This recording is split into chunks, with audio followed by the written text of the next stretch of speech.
She laughed when she said it.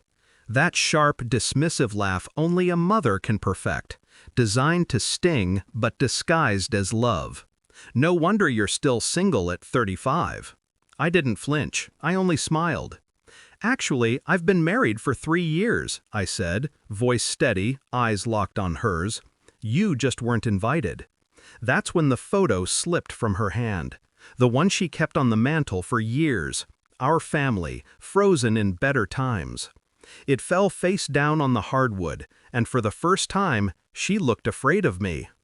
Back then, I wasn't afraid of her. I wanted her approval, craved it.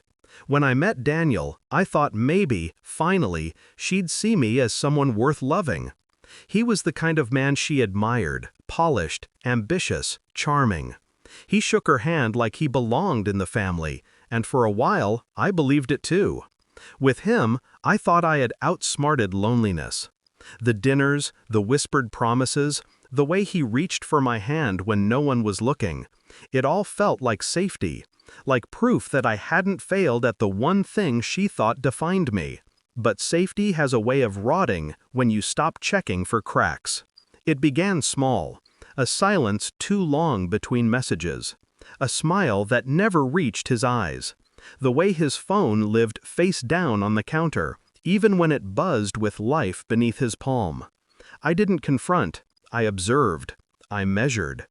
Control is stronger than confrontation. And then I saw it, the first undeniable truth.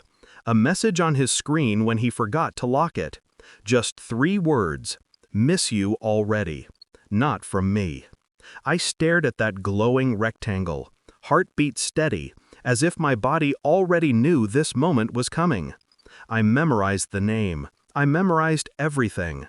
And when he walked back into the room, I smiled like nothing had changed. Because nothing had. Not yet.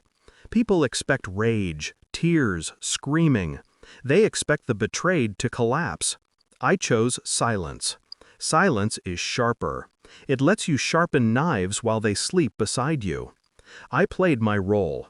Loving wife, supportive partner.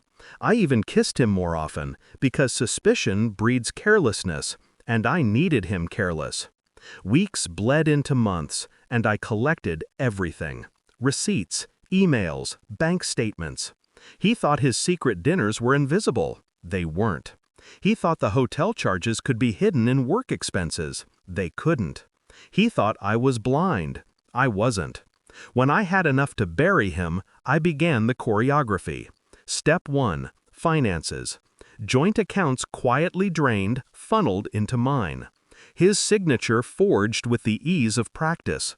Lawyers lined up, not for divorce, but for dismantling. Step 2. Reputation. Every lie he told me, I wrapped into an email chain and sent it to the right inboxes. His boss, his colleagues, his family. No commentary, just evidence. Let them draw their own conclusions. People believe paper over words. Step 3. Exposure. I waited until the night of his promotion dinner, the one where he'd be celebrated as a man of integrity. That was the stage I wanted. That was where masks would fall. I sat across from him at the restaurant, candlelight flickering between us. He reached for my hand, smug, untouchable. And then the phone calls began, one after another. First his boss, then his sister, then the woman he'd been sneaking off to see.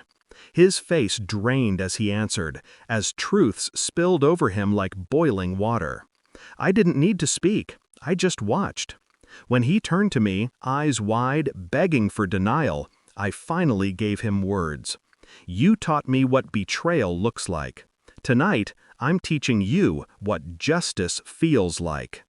He left that dinner with nothing, no wife, no job, no future that looked anything like the life he built on lies. But that wasn't the real revenge.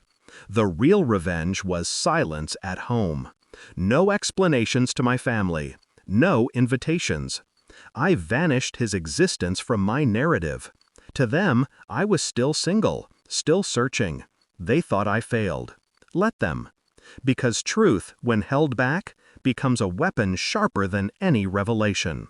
And so, when my mother laughed at me tonight, her words dripped with the same poison she'd always carried. "No wonder you're still single at 35. I smiled.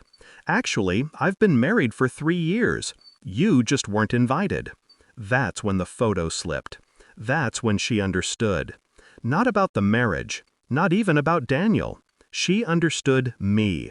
That I wasn't weak. That I wasn't waiting for her approval. That silence was never absence. It was strategy.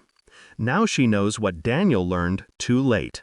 You don't betray me and walk away whole. I don't rage. I don't beg. I calculate. And when the moment comes, I don't just take back what was mine. I take everything you thought you had left.